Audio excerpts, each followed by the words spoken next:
जिस तरह के कारनामे राहुल गांधी जी के हैं तो उसे देख के तो लगता है कि वो मेंटली डिस्टर्ब हैं।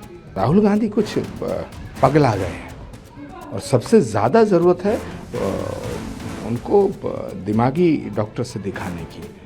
देखिए, राहुल गांधी जी के बारे में मैंने कुछ भी गलत नहीं कहा है। हमारे तो शास्त्रों में ये कहा गया है, सत्य सार्थक सर्वदा। जो सच है वो बात सामने आनी चाहिए और कोई छुपी हुई बात तो है नहीं।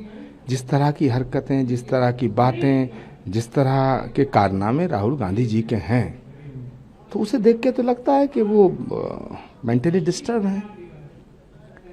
प्रधानमंत्री का कोई फैसला उसका विरोध कर देंगे, नई संसद बनाओगे तो विरोध कर देंगे, महिलाओं के हक में कानून लाओगे उसका विरोध कर देंगे, 3 तलाक मोदी हटाएं उसका विरोध कर देंगे। अब मंदिर सोमनाथ जा रहे हैं उसका विरोध।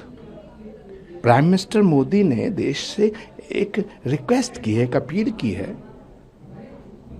तेल बचाने की, डीजल बचाने की, थोड़ी किफ़ायत करने की, सादगी के साथ रहने की। तो इसको तो अप्रिशिएट करना चाहिए। लेकिन राहुल गांधी इसमें भी प्रॉब्लम क्रिएट कर रहे हैं। तो मुझे लगता है कि राहुल गांधी कुछ पगला गए हैं और सबसे ज़्यादा ज़रूरत है उनको दिमागी डॉक्टर से दिखाने की, क्योंकि उनकी जो हरकतें हैं, उनकी जो बातें हैं, उससे लगता नहीं कि वो नॉर्मल है। चार्ली चैपलिन की तरह घूमते रहेंगे, ऊंची पैंट पहन के डोले वोले दिखाएंगे, तो इससे क्या लगता है? देश के भविष्य के बारे में सोचिए आप। देश का जो वर्तमान चल रहा है उसमें जो समस्याएं, उन पर बात कीजिए आप। देश का प्राइम मिनिस्टर जो बोलेगा उसके खिलाफ बोलेंगे। तो मुझे लगता है कि मैंने राहुल गांधी जी के बारे में जो कहा है वो बिल्कुल स्वतः प्रमाणित है। और हमारे यहाँ शास्त्रों में कहा गया है, प्रत्यक्षम किम प्रमाणम, प्रत्यक्ष को प्रमाण की आवश्यकता नहीं होती है। तो मैं कहना चाहता हूँ कि राहुल गांधी जी को बहुत ज़रूरत है किसी दिमाग के डॉक्टर की। उन्हें दिमाग के अस्पताल में जाना चाहिए। कम करें, पेट्रोल डीजल का खर्चा कम हो और बहुत ही वर्क फ्रॉम होम किया जाए, सोने में इन्वेस्ट ना किया जाए, उसे कैसे? देखिए, जैसे एक घर का मुखिया चाहता है कि घर का भला हो, इसी तरह देश का जो प्रधानमंत्री है वो पूरे देश का मुखिया है। नरेंद्र मोदी एक व्यक्ति नहीं है, एक विचार है और फिर देश के प्रधानमंत्री हैं। तो देश के प्रधानमंत्री को ठीक उसी तरह बात करनी चाहिए जिस तरह घर का मुखिया करता है। तो उन्होंने कहा है कि भाई फैयाजी मत करो, वाहियात पैसे मत फूंको, किफ़ायत करो, है ना, सेविंग करो।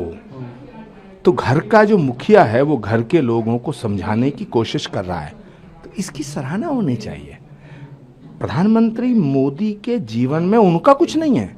नरेंद्र मोदी जी के जिंदगी का एक एक पल इस देश को समर्पित है। तो जिस व्यक्ति का एक एक पल देश को समर्पित है तो वो तो पूरे भारत को अपना परिवार मानता है।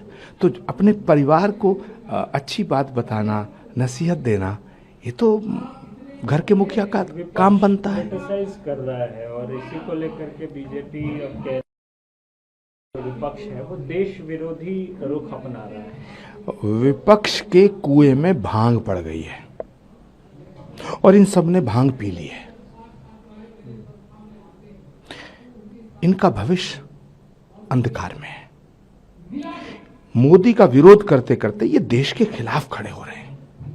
इन्हें आत्मचिंतन की जरूरत है, आत्ममंथन की जरूरत है। हरियाणा, गुजरात, मध्य प्रदेश, छत्तीसगढ़, उड़ीसा, अब वेस्ट बंगाल, एक एक करके देश की जनता इन्हें सबक सिखा रही है, लेकिन इन्होंने ऐसी भांग पी है कि सीखने को तैयार नहीं।